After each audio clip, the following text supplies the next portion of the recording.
Welcome to the AgEmerge podcast, brought to you by Ag Solutions Network. Your farming challenges are unique, so your practices should be too. We're here to share emerging ideas, build connections, and provoke conversation. Get ready to improve your soil, your crops, your livestock, and your family's livelihood. I'm your producer, Kim Chase. And I'm your host, Monty Bottens. Thanks for joining us.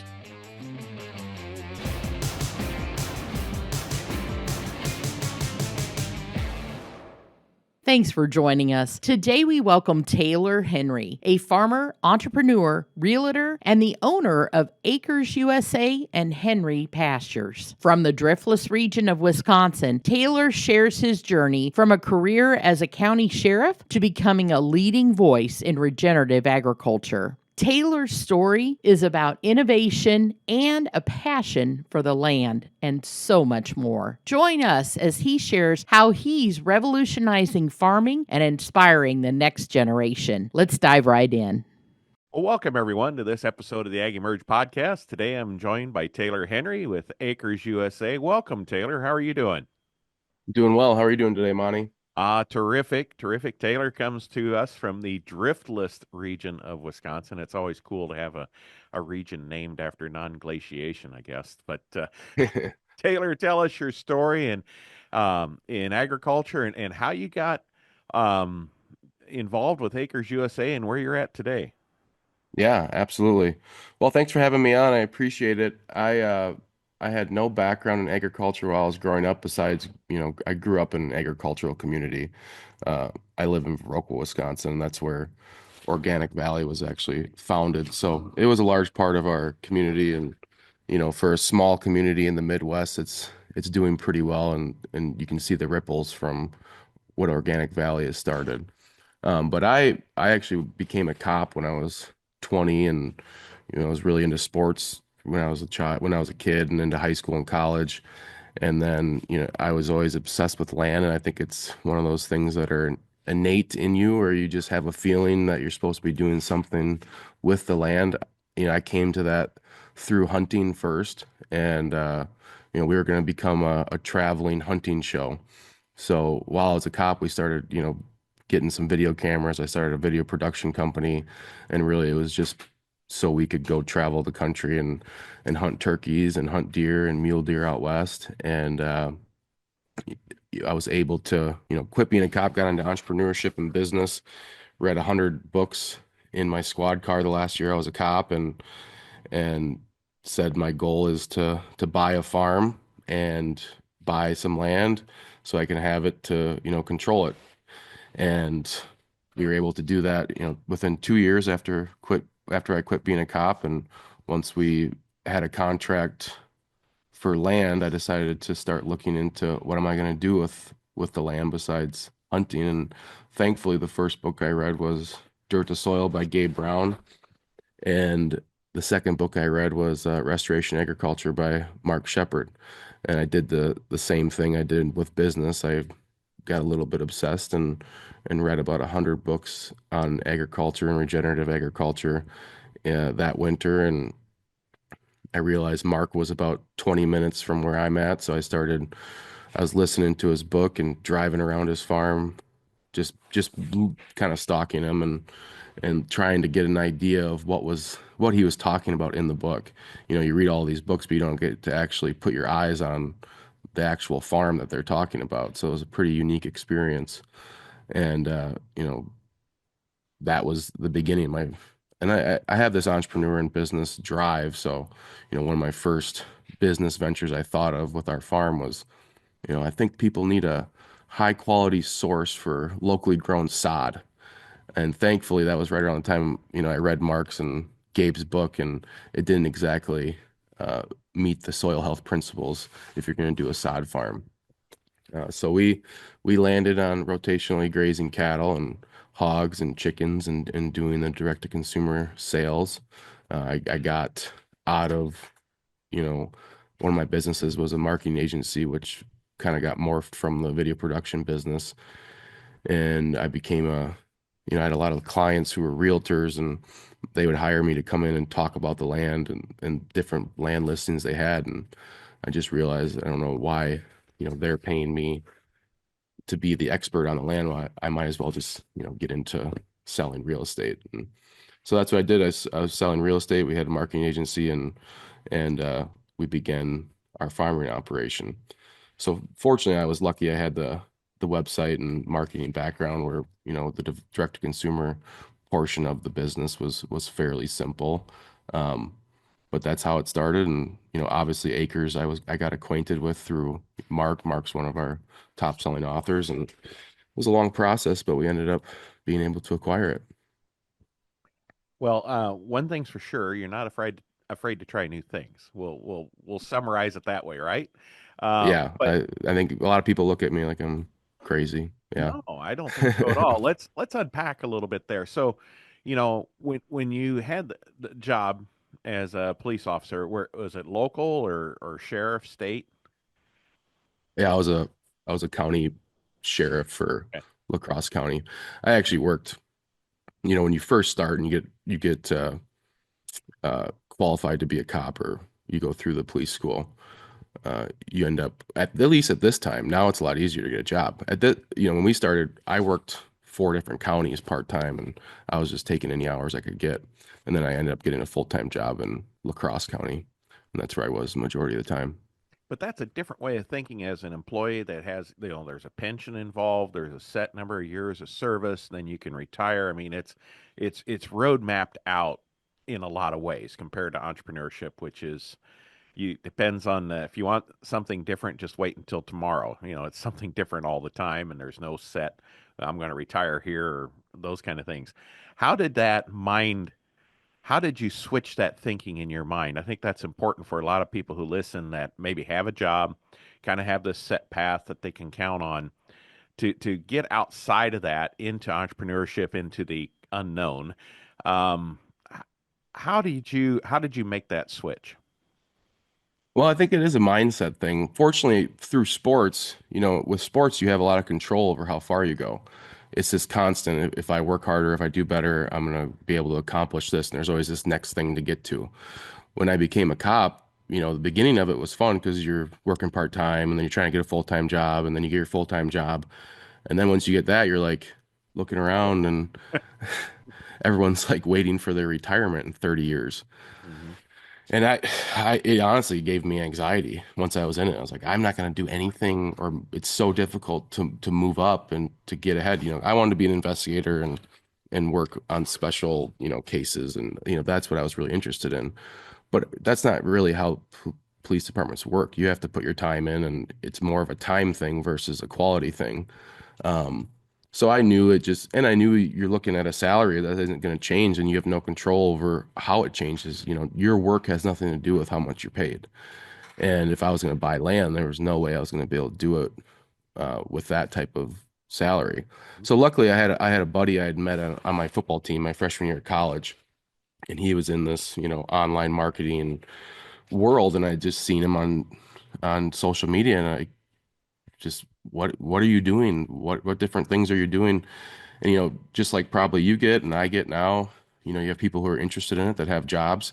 And the first thing I usually do now, because this is what it was done to me, is like, hey, read this book. Here's a good introduction into what I'm doing. And most people will take it and you'll never hear from them again. Well, I read it and I went back. I was like, all right, what's the next book? All right, what's the next book? Probably shocked And them then, yeah, because and I get most it. of them would just become dust collectors on a shelf, right? It's like, oh, look at all these Yeah, pretty things that I've never read. and I get it now because I get that question all the time now, and most of the time, it's super rare that some person comes back and says, "Give me more." So I think that was a key point. And as you got into these business and entrepreneurship books, a lot of it talks about money. I put I kind of Rich Dad Poor Dad was probably the most important book I ever read. And I put that into the business. But that's really just a money mindset book, and it changes the way that you look at money. And I was raised by a police officer and a teacher, and they were very not, just simple minded, work for your retirement, put your time in. We're in the E That's what, quadrant. yes, exactly. Yeah, you get into the quadrant books, those are really good. Yep. So I was fortunate where my mindset was able to be shifted before I had a bunch of stuff hanging over me. It'd be a lot different now. I'm a lot less risk adverse now that I have kids and a family. So I was just lucky that I was 24, 25. I was living in a house with roommates, and I said, I got one client in video production, and I quit my job, moved back in with my parents, and said I'm going to figure it out, and just didn't look back. Well, they say, I don't know who came up with the saying, but there's the only two things that help you advance in life is the books you read and the people you meet. So I think that's astonishing that you really dove into that with your hundred or so books on entrepreneurship, business mindset. I'm sure you've got all the John Maxwell, Patrick Lencioni, all the big names, Zig and all those good ones. And then you did the same thing. You repeated that same process when you got into farming. And I think there's a lot of people that uh, rely on just maybe social media and groups and their feelings versus really dive into what some of these book resources have. You know, Mark's books are amazing, along with several others. Because you're smack dab in that space, marketing books through Acres USA. Talk about the impact of books versus YouTube University and what Joe Blow said on the social media yesterday.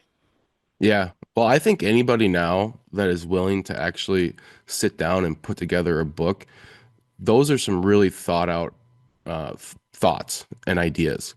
It's not easy to just sit down and write a book. So anybody who is able to publish a book, those are really detailed ideas and they're in depth, and that person's thought a lot about the systems and the things that they've done in their life in order to write that book. A lot of times with YouTube and stuff, you can type into AI right now, 10 give me 10 ideas for a possible YouTube video that will go viral. And it's very, very surface level. Books get in, I think, deeper into into the weeds, which I think is important. And you can consume a lot of them relatively quickly, whether it's through, my way of getting through a ton of them is I was just able to listen to audiobooks on 2 and 2.5x speed. And it sounds like gibberish when you first start doing it, but if you can get used to it, you can get through a lot of books relatively quickly, and there's a lot of good information in them. I think also, the thing that frustrates people with books is that, you're reading about an idea from someone, and not necessarily it doesn't necessarily always just work out perfectly the way that idea is portrayed.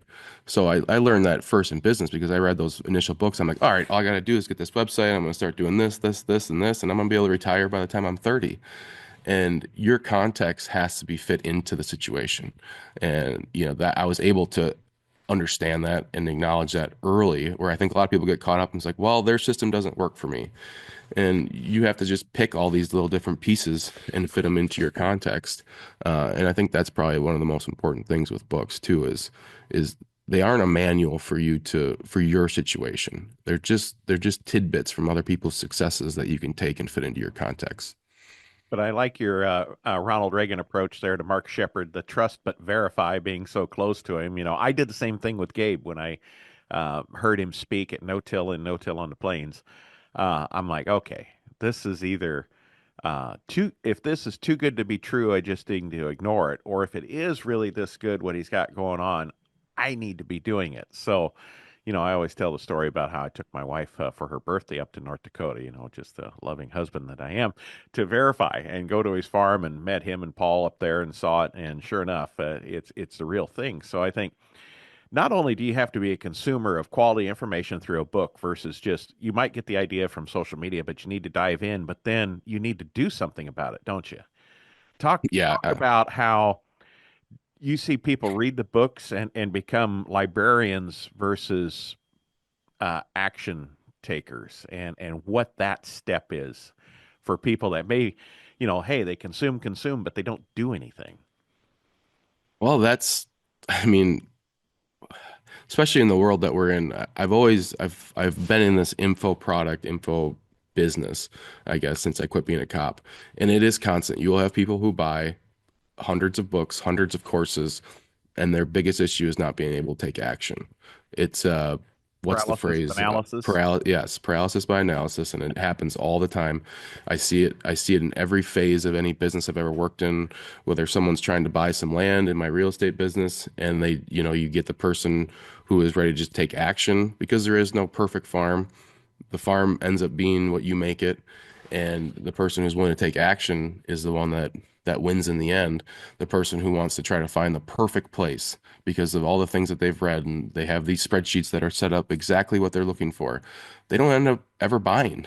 And it truly is that. I see it. We see it all the time in farming too. It truly is paralysis by analysis and being able to take action. Fortunately for me, I think it's part of the risk adverse or risk taking quality, I guess, where I've always just take took an action and done something about it. If I, the biggest thing I see that drives me nuts, and we talk about it with our employees and I talk about it with my friends, like if you're complaining about something but unwilling to take any action to correct your mistake, then what are you But complaining about? You're just speaking into the air. save us the time, right?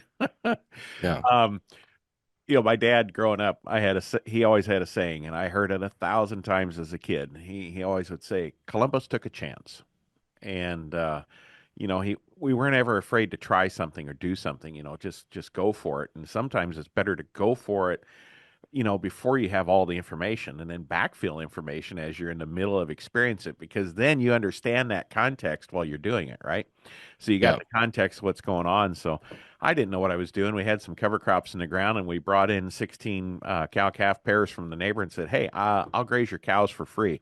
He's like, "Fantastic. When do I deliver them?" I was afraid to, he'd be scared about it, but we didn't lose any. That's great, and it got us started. Right? We didn't know what we were doing, but we just tried, and we've kind of iterated and iterated constantly over time. But I think it's great being a first generation farmer. It can be done, right? A lot of people complain that there's just no opportunities to get involved in farming. Um, Talk to us a little bit about that and your take on that. I have an opinion, but I bet you've got a great idea on how you get involved and become a first generation farmer. Well, step one is just do it. And I'd probably classify myself as a generation skipped. So my dad was a classic, he grew up on a family farm and they raised tobacco and dairy farming. And I have a theory that anyone who was forced to raise tobacco seems to have left agriculture in some like 90% rate. So it just Not the wasn't, dairy part. well, the dairy part probably didn't help much, but most of the moaning and groaning comes from the tobacco. So he just wasn't, he was anti-farm. He was, he got the, police job and beautiful pension, loved the retirement. That was his idea. It was almost like the generations shifted a little bit, and I must be more acting like what my grandpa was like. Unfortunately, I was never able to meet him. Too bad. So I think a lot of it has to do with action. I looked at it as the entrepreneur, and I got obviously into, going through Rich Dad Poor Dad and Robert Kay's books, you get into this real estate investment. And I was really obsessed with wanting to get apartment complexes and go that route. I didn't realize you had to like make money first before a bank's going to give you a loan to, Hey, you have to. A friend of mine told me you have to have capital in order to be a capitalist. yeah, that definitely helps. Although I'm definitely a story of not need I'm a problem solver when it comes to that. Now in my life we're getting into a position where I'm like, oh, it is kind of nice when you have some money laying around and banks like you a lot more. You don't have to beg and plead and get They like to and think loan you about all money when you these. don't need it. Yeah, right, right. Um, so I looked at it like, we bought a property that had two houses on it. They were worn down. It wasn't marketed well. It was right before COVID, so we were fortunate on the timing. And then, we bought it 5 months later. The people we bought it from had built a brand new cabin just down the hill and it was actually connected to our farm. And when they left, I told them, let me know when you plan on selling it. We'd love a shot at it. Well, the guy only made it 5 months and I drive by and there's a sign outside of it, only 5 months after we had just bought this farm. And I drove by it for 2 days and I just, I finally just pulled in. I was like, I can't drive by it. I can't ignore it. Called the bank, did another begging and pleading and that was a great property because we were able to Airbnb it and make it into a short-term rental. And I've never, paid a dollar out of my pocket for that property. The second we had it, it turned into an Airbnb and that thing is always cash flowed and I've never, there's never been a dollar that's left my checking account to pay for that place. I'm fortunate. Is that situation exactly set up to where you could do that right now? It's definitely different, you know. It looks different now, but that's part of it. You have to find your situation that works in that moment. So, you know, those are ways to get into farming. Whether there isn't really, you know, a great excuse. You might not be able to, you know, go buy your 300 acres and start up your farm that cash flows perfectly for you to start a business and work from home. But, you know, you could also have a job virtually right now easier than any other generation before us. There's ways for you to monetize the buildings on your properties. You know, never in our generations before us, can you imagine our grandfathers or the ones before them, someone walking up and saying, I'll give you $150 a night to stay in this old farmhouse just because I want to see the cows? You know, that didn't exist. There was no opportunity for that before. So we have different opportunities to get into it. You know, there's not one company that we work with that's in either consulting or biologicals or that aren't looking for good employees, you know, getting into working into the agricultural industry. And you know, I think there's tons of opportunity right now. You know, we're doing it where we're renting, you know, our home farm's only 60 acres, but now we have over 300 acres of grazing leases that, you know, now we need more animals. And whether you do the contract grazing route or you can, you know, whatever it is, there is access to land a lot cheaper than just going out and buying it. And you know, you got to sell yourself. That's part of being the entrepreneur is make every deal like you're selling a service. So any person that we get a, you know, a land lease with is we explain to them exactly how we're going to manage the land, what we're going to do with it. And you know, obviously I have a nice front end here with being in real estate and a lot of our leases came from that, but it's it's a real way, and it's way cheaper than buying the land right now. And it's not that hard for anybody to be a real estate agent either. I mean, someone else can do that. I mean, all of this is doable, but you didn't come in it saying, "Hey, I want to grow GMO corn and soybeans." Right? You had more. No, I would assume one of your 100 books was Blue Ocean Strategy, right? yeah. So walk us through how you avoided the low margin, high capital intensity type products in order to get started. Was your Well, mind? I assume it was. yeah, for sure. And it was, you know, I looked at cattle as A just lot a of way cash to for a long manage. time. Right. It's like a piggy bank that manages your property that doesn't make you buy a bunch of extra equipment that you don't need. True. Uh, you know, it's very easy to go in and buy a bunch of tractors and you need all these things. And, you know, I did the same thing, but luckily I didn't go way out over my skis. I just made decisions that fit into my lifestyle at that point. And now I'm really sensitive about, you know, leveraging or getting money for, you know, the assets that are end up being liabilities that aren't true assets. Um, but say the question again. Sorry. No, I just was saying, when you looked at getting, back Oh, into yeah. farming with your generation, you didn't look to what everybody else considers farming, corn, Yeah. soybeans, a lot of our environment. You carved out a niche and explored that because there's higher margin potential in that. Yeah. Well, and I didn't really think it was possible because you talk to any farmer and they just laugh at you if you thought you were going to do something like that, where you just get in and do that. Luckily, you know, the farm that my dad grew up on still ran by my uncle. It's a, you know, 350 acre dairy farm that's, you know, very conventional. And I went out to him and said, "Give me your beef animals that he had on the side and let me start selling them." And I did that for 6 months. You know, I probably sold $20,000 worth of meat for him and never took a dime. It was money out of my pocket. I was driving, hand delivering it to people who would order it. But you were learning it. You Yeah, learned but how to do it. that's how I looked at it though too.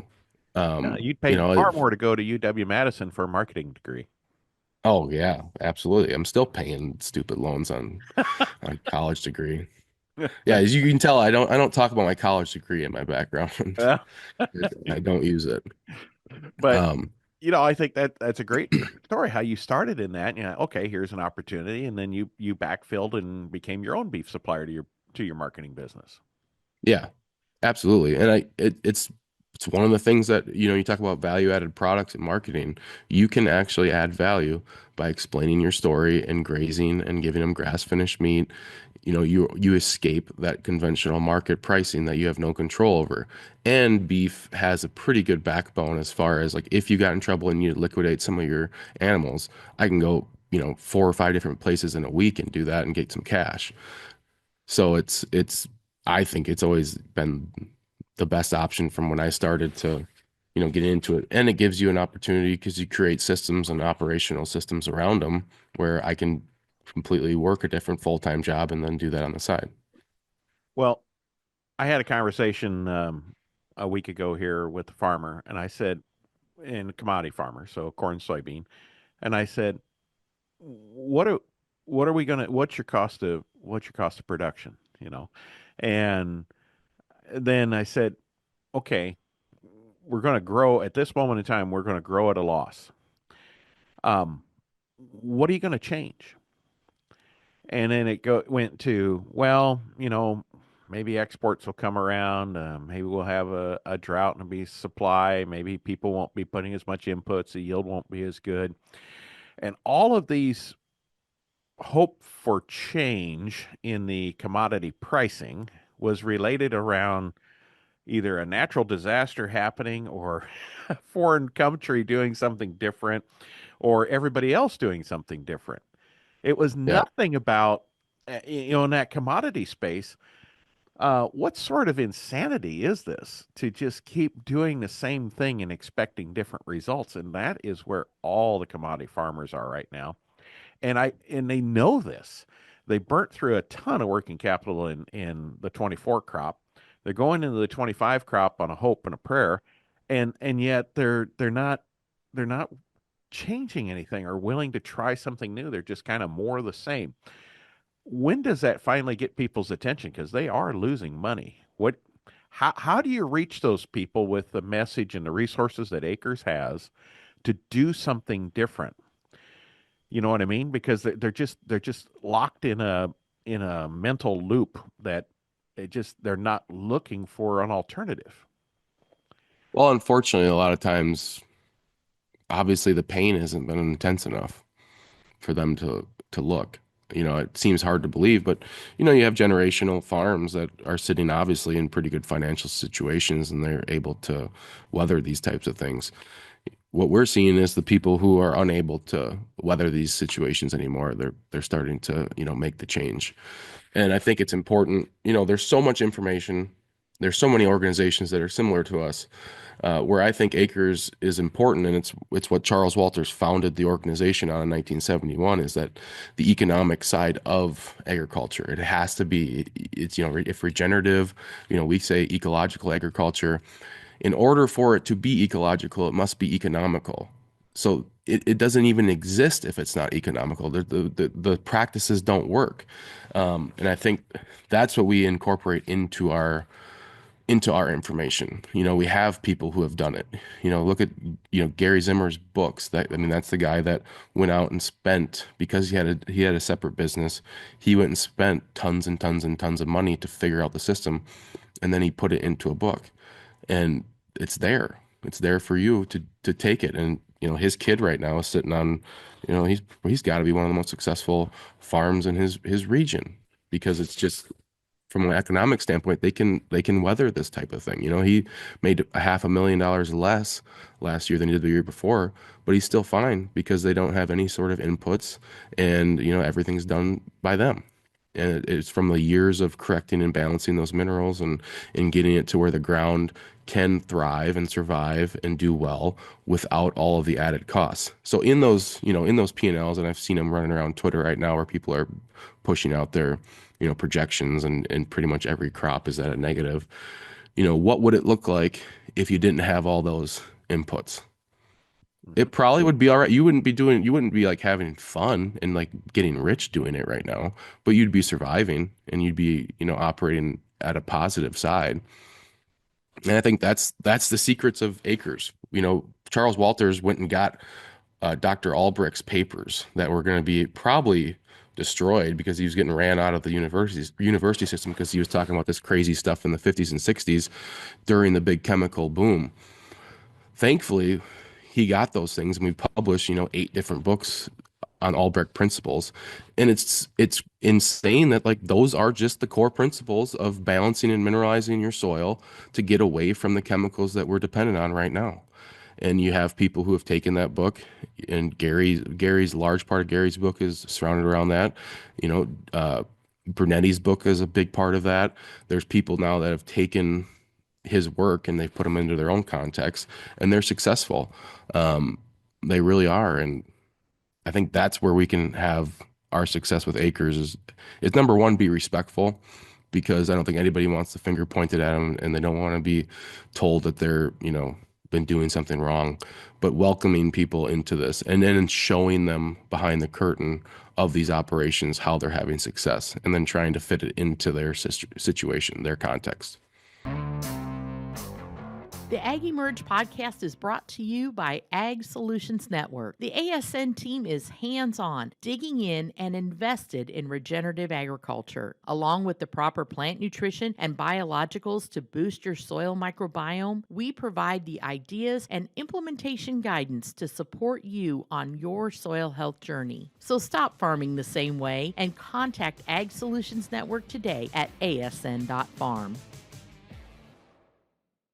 It's really amazing when you take a look at a lot of I would call small companies, right? The non big four fertilizer companies, everyone else, the majority of them, it's all Albrecht based approaches. Balancing the soil first, focus on calcium and biology. That is the foundation of so many of these small companies, from ours to, a myriad of small companies in this space. And that's great that he saved those. I didn't know that story. That I always wondered why it wasn't published into a book.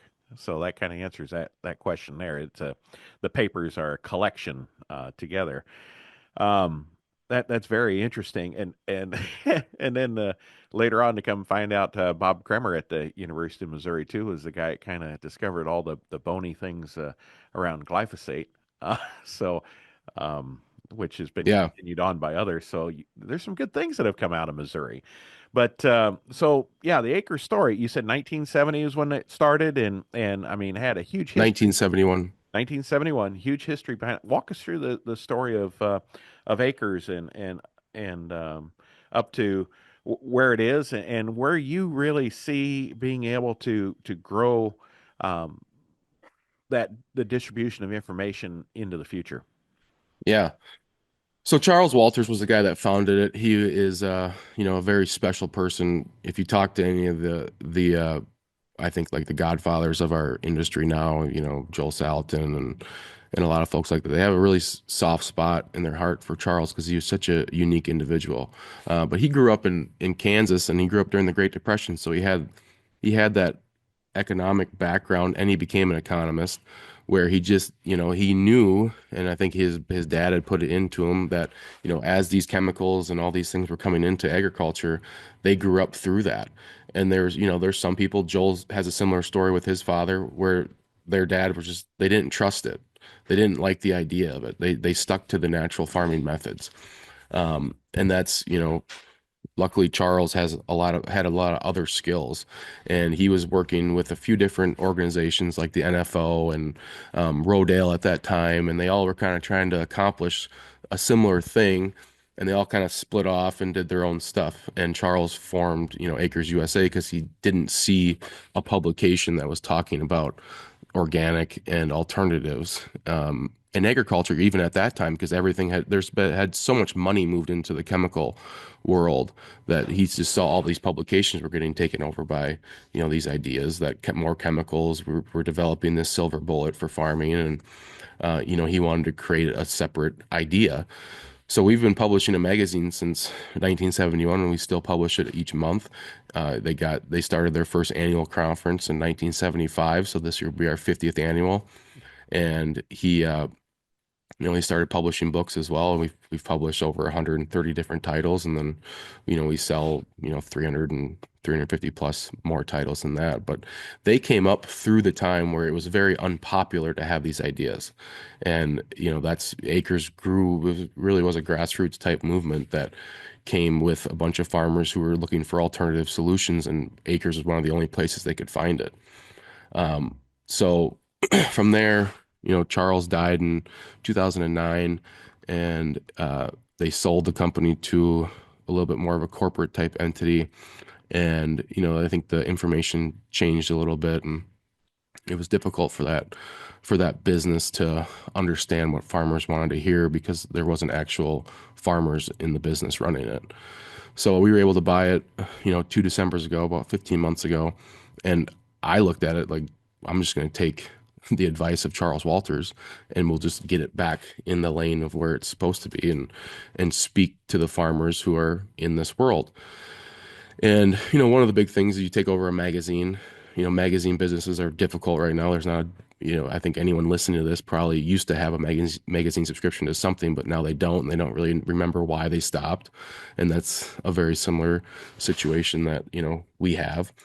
But making sure that it got digitized and making sure people can consume it in any way that they want to consume it. I mean, that's kind of the first rule of media and information if you're producing it is making sure you meet the person where they are and how they want to consume it. So, we got the magazine online. We have taken a lot of the old talks and the old videos and old MP3 files, and now they're part of our magazine subscription on an online portal. And, the event space, that was a that was another space where coming into it, you're on the back end of COVID, and I thought we might have to kill that section of the business, honestly, when I went into it, because there was just it was not looking good, especially when the stuff that I was inheriting. And you talk to other people in the industry, and we can't get people to show up to events. We can't, it's different now. It's hard to do, and those things are really expensive to put on, and they're kind of like cross your fingers because a lot of your bills are already done, and you just hope the people show up. Hmm. Um, and I think we proved that that's not the case. People are still willing to meet in person. And, we doubled the numbers of attendees in the first year that we ran it this past year in Madison. And a lot of it has to do is that we brought speakers that farmers want to listen to. There's, let's try to be politically correct. There's different ways, like the people in our space, the actual farmers, the people that we're supposed to be speaking to, have different ideas and thoughts than the consumers of organic products. It's a different, those two people are different. Well, if you get those two things confused and then you're talking to the people who are the consumers, then if you're a publication that's made for farmers, you're not speaking their language. They don't want to be talked down to. Um, and I think that was an important part, and welcoming people with ideas who might be a little bit wild, like someone like Joel who got blacklisted from the conference before. We brought him right back, and we get backlash for it, but I think in overall it's a net positive because people want to listen to him talk. He's got a real example of success. So, I can't you imagine know, Joel Salatin getting blacklisted from an organic conference. That just, hmm, I bet he's that's got a laundry list ironic. of them. He's got a laundry list of them, I bet. I'm sure there's others, absolutely, but that just seems like that's in his home base there. But no, conferences are challenging, and I think yeah, like you said, one of the key success is having speakers people want to listen to, and you really stacked it. You had a dozen that people really wanted to hear from this year. I was really impressed by the conference going there. It was my first time going.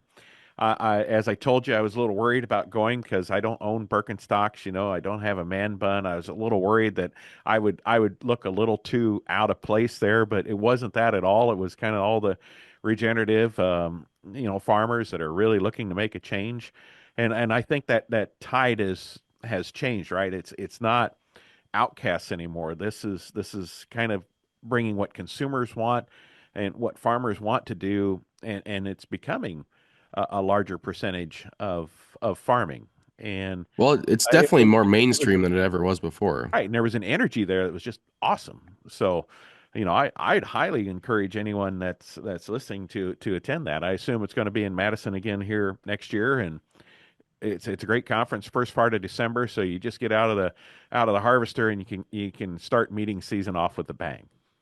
Yeah, absolutely. Yep, it'll be in Madison again, December 1st through the 4th, and we got I mean it's the 50th, so I was a little bit worried about how we're going to one up this past year, but we're starting to get the confirmations in for speakers, and I think people are going to be real happy with our lineup that we've put together so far. So, Well, fantastic. If there's any way I can help you with a few, let me know. I'd be happy to try to lasso or burn whatever capital I can to yeah. help you out because that Well, I that's a think big deal being 50 years. yeah, it is. And our main goal too is, we've given out this Eco Egg Achievement Award since 1994 and bringing back as many of those folks that we can, like Neil Kinsey and people who really haven't been in the Acres Conference realm, but are huge parts of success of Acres in the past. So we're going to get some people back. I think the beauty of this too is, me being in my generation that I'm in, I listen to the folks who are in the generation before me a lot. My mentors and the people that have my ear are folks like Gary Zimmer, Mark Shepard, John Kemp. Those are the people that I'm listening to, day in, day out. But then I also am interested in my own way. So I've been following people for a long time that have interested me, that have caught my eye, maybe in my generation. So people like Jason Mock and this new generation of farmers, that's our strategy too, is how do we mix the old generation that has all these amazing ideas, but then who are the younger guys who are good at speaking and talking about their operations and bring them into the fold too. So I'm excited about that. It's been fun. You get to meet all the legends that I, that got me to fall in love with this stuff. But then I also get to meet all these new folks that are doing some amazing ideas and have awesome strategies too. Yeah. So talk to us a little bit. One of the ways you're looking at is to keep that, fire burning, if you will, that excitement throughout the summer. You're looking at partnering with farmers that are doing the real work, that are doing some interesting things. I know one that you've got coming up on the calendar is the quote hashtag Farm Weird Field Day. When you mentioned Yep. Jason, talk to us about what you're doing here, and I think this is a newer approach. Maybe it isn't. Correct me if I'm wrong, but doing these field days where you can bring people in throughout the year in different locations and actually see what is possible. Yeah, I think it makes tons of sense. Once I realized that the event side of the business, we were going to continue it, and it actually was, a pretty successful portion of it. Now it's like, well, let's go out to these people's farms, invite folks into the actual farm so they can physically see what's going on. And we're going to do that at Jason's place in June this year, on June 21st. And then we mix our list of speakers with Jason. So you have John Kemp coming to it, you have Gary Zimmer coming to it, and we have a couple other people that we're working on to finalize. But it's high level speakers, but then actually putting them on the farm. And Jason's operation is so unique. I mean, he is the epitome of what I want to see in agriculture, as far as a multi-generational farmer coming from as conventional gets, a lot of acreage, and he's doing all these crazy, wacky new ideas. And he's obviously not afraid to to do them either. So it's I think that's going to be a really interesting event. Where our plan is, what he caught my eye on Twitter was he was doing those relay crops. He was growing wheat with soybeans. I've never seen that before. Makes tons of sense. You come through and harvest the wheat over top of the beans before they get up, and then you have a nice mat layer in between the beans, and the beans also then have more space to grow and flourish, and you get a little bit higher yield out of those beans, and you're doubling your yield in some senses, and that's a lot of what you learn from Mark Shepard too, where it's stack your enterprises on top of each other and pull more than one thing off of an acre. Yep. So Three-quarters of two things is one and a half. So yeah, that it's just kind of basic math on how that works out. So but it this is a perfect example, because in that time frame, they're going to be harvesting wheat, so you're going to actually be able to see what it looks like, and I think that's how we can really push the envelope here and get folks to believe in what we're talking about, is for them to actually see it and to have examples that set them up for success. And I think that's pretty exciting because you get to be in the field, and farmers, we learn by doing, and we're very tactile oriented and, can use all of our senses. We can see it, smell it, just understand the process. Because sometimes, in the winter it works because you can't do anything else than death by PowerPoint, right? But you know, it's nice when you got a living example, you can get out in the field and do that. So, Yep. pretty excited about that. So again, date on that, June 21, June correct? 21st. Yep. June 21st. It starts in the morning, goes and it finishes with a concert. So, all depends Yeah. on how much you want to take in there, but it's certainly a fun time. And I'm actually going to be there too with the virtual fence collars. We're working on where we're going to train cows locally. If we can't, I'll bring over some yearlings, and we're just going to have some cows randomly wandering around virtually with zero fences around, just for fun on that to see what we can make happen. But And if something bad happens and they break loose, we'll have plenty of farmers to help wrangle them back in. it'll be part of the entertainment. Yeah. So, Yeah.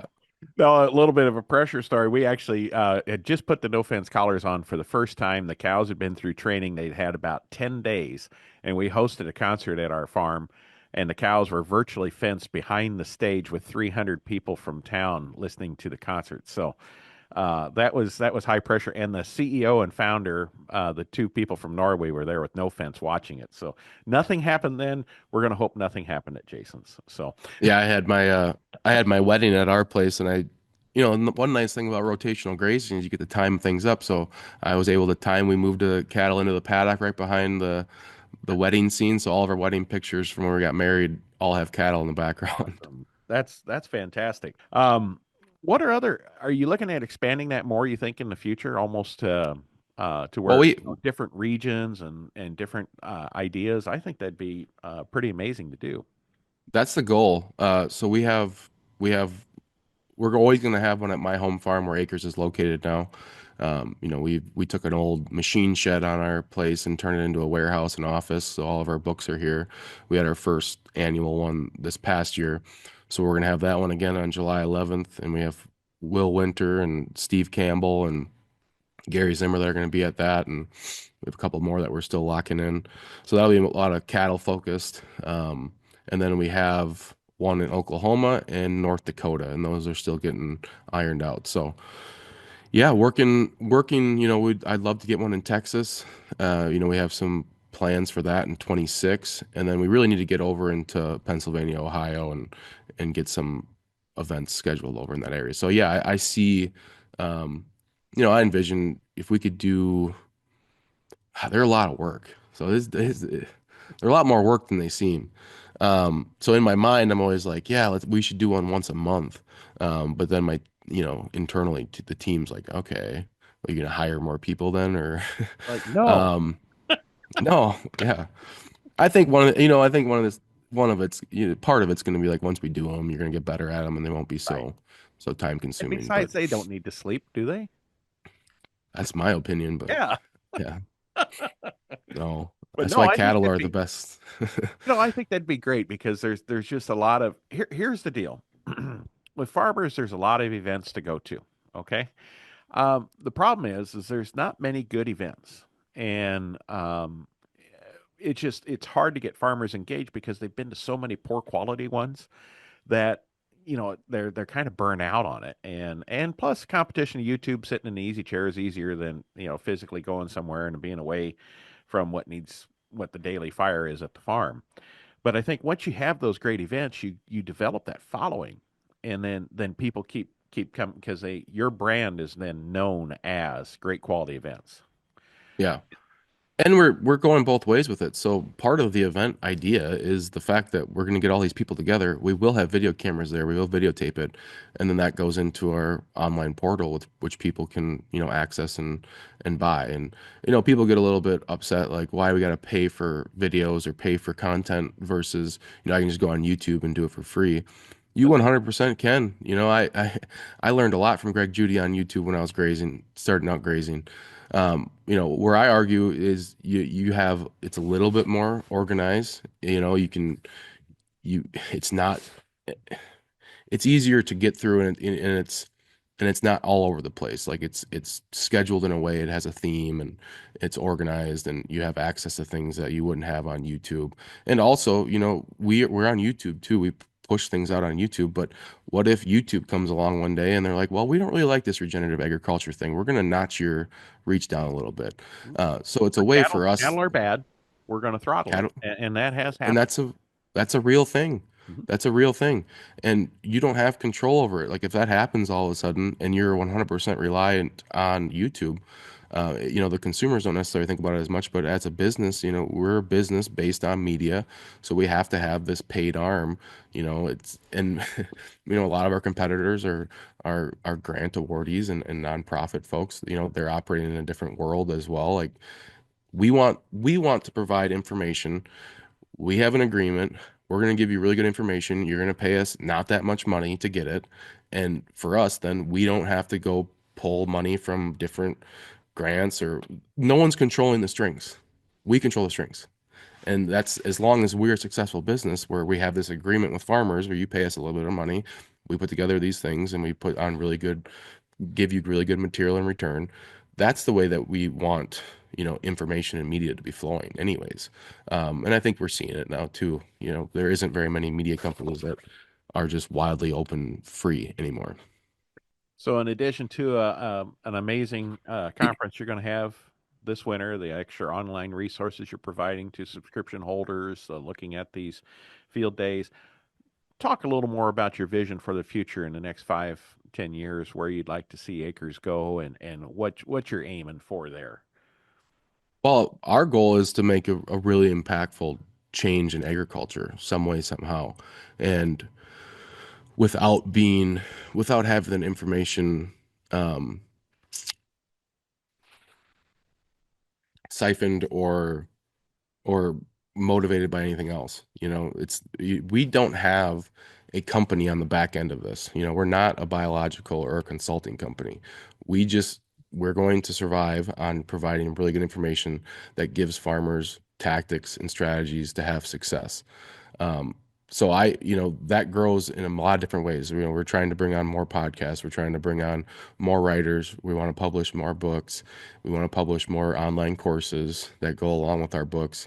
Again, meeting people where they're at and helping them, developing a curriculum or an educational hub that is a lot cheaper than a college, but I think a lot more beneficial. Hmm. So, when you look back, um, and you're sitting on the beach, right, and the business is in place, it's doing itself. What do you want to say your impact has been on regenerative farming or just agriculture in general? What do you hope to be able to say? Well, that'll be an interesting time if we're sitting on a beach again. Um, I think I think it's what Acres was founded on is that we develop and we create systems for folks and help them develop their own systems that are economically viable and they're ecologically savvy in the sense that we have a path forward and a positive future where farmers have a way to develop successful careers, to have successful family lives, and it's still ecologically sound with the ground so that the next generation has a thing that we can hand off to them. I've obviously I'm much when you have kids, you get much more interested into, multi-generational wealth, multi-generational success and setting up my next generation. I'll be happy as long as my next generation has success and they're set up in a situation that this farm is successful, the land is successful, and the animals on it are healthy. And if we can in some way, shape, or form have a trickle effect that goes across, hundreds of thousands of acres, that is the most important thing. That, at least we share our stories and we share the people that are having success and they're doing it. You look at Gabe Brown and Joel Salatin, probably one of the most important and most impressive things that those two guys have done beyond the businesses they've created is that they've successfully handed it on to the next generation without any negative context. So it's, Gabe will say, I'm on a need to know basis. He has, he has Yeah, nothing I really to do with the day to day, if you look at both of them, Paul and Daniel, I think are even better versions of Gabe and Joel. as they should be. That That's should be the that is goal. awesome.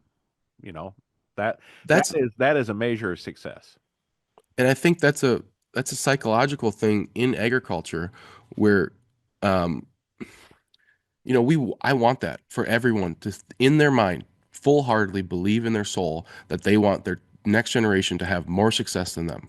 That's the way it should be. You know what the problem is today in conventional agriculture? Because it's so asset intense and the assets are in the hands of the grandfather or the great grandfather, is the 75-year-olds are making the decisions, and we have 60-year-old um, people that just drive tractor that don't know how to do Yeah. the business.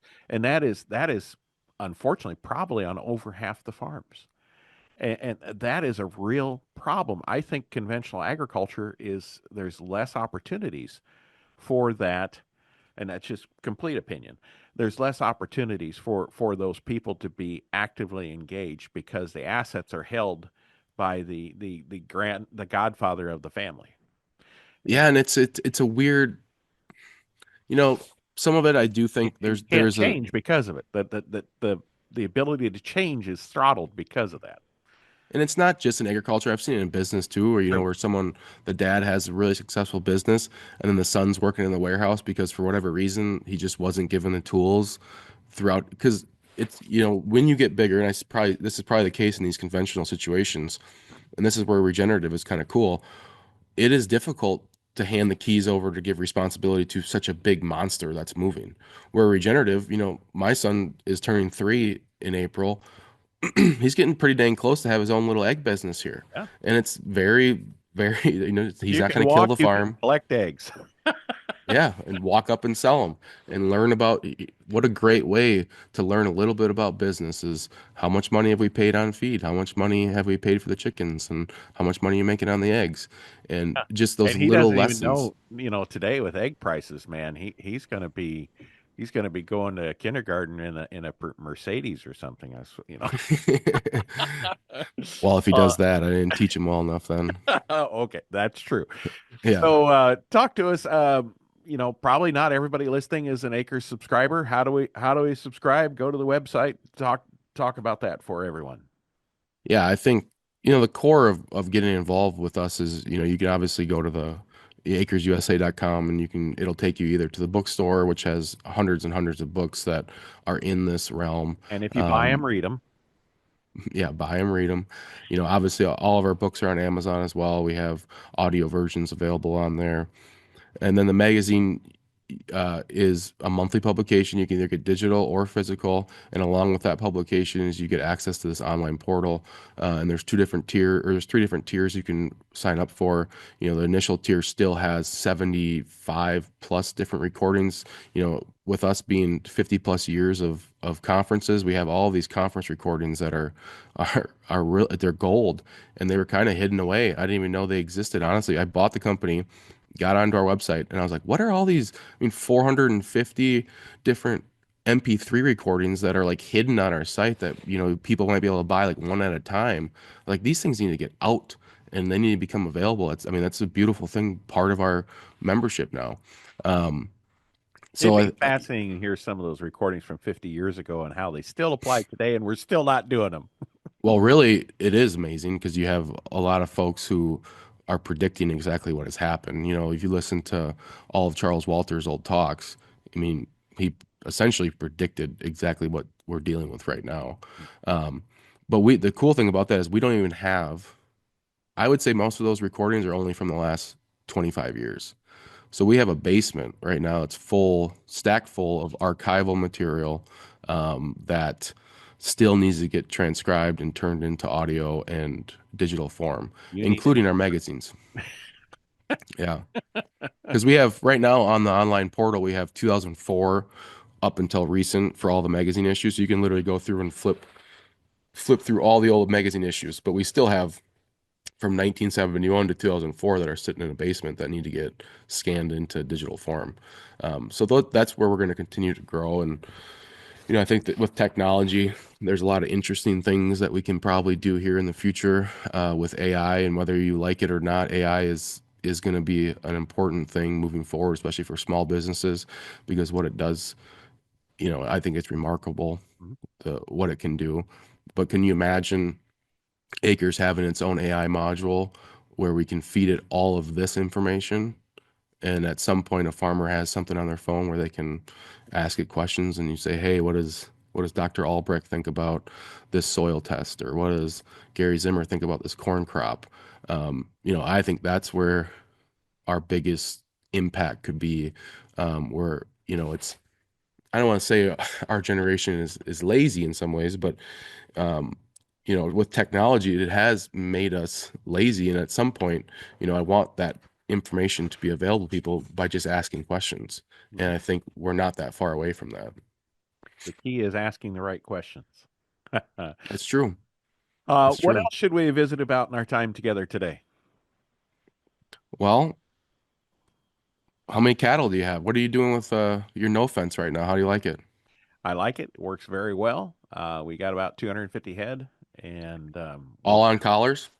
at the moment we're in the end of March here when we're recording this, so they're not on collars. They're getting hay fed. When they go to about 2 weeks, we'll go to cover crops. They'll be on collars. So Yeah. yeah. Well, So I when we think do the daily grazing on collars, that's where it really works. Yeah, I mean my obsession was with cattle. I think they're incredible animals. And what we've been doing, and I'm happy with this winter, is so we'll plant cover crop blends. So we have a lot of summer pastures. Our home farm here is about 60 acres, and we're trying to build up to where we can house a lot more animals in the winter here, and then have animals to send off into the different farms in the summer.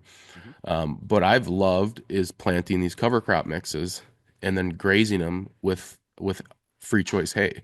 Hmm. And we've cut our hay consumption down. And when you look at like Gabe's systems and some of the other guys' systems, they can be a little bit management intensive in the fact like, are you really going to go move them every day in the winter or move them all the time? And do you want to really just pen them down and force them to eat the cover crop without giving them hay? My method, what I've found, what I've enjoyed is, putting out an assortment of hay, Hmm. letting them free choice both the hay and the cover crops, and we're getting these like month-long paddocks in the winter where it's very little, you know, labor that's going into it.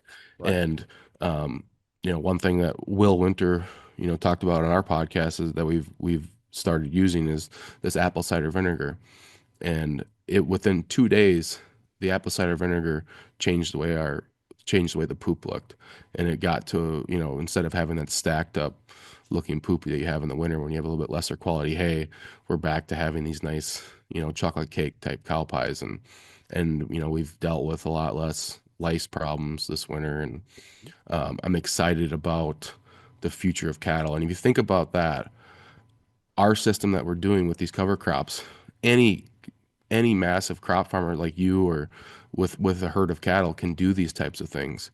And you have this, Gary Zimmer type rotation where instead of just letting, half your field sit dormant for a year and building up this, carbon and doing these multi-species cover crops, actually having cattle graze them. And, I think that is a very strong system moving forward, especially for crop people. Yeah. Yeah, there's a lot to come. Technology is going to help us do things.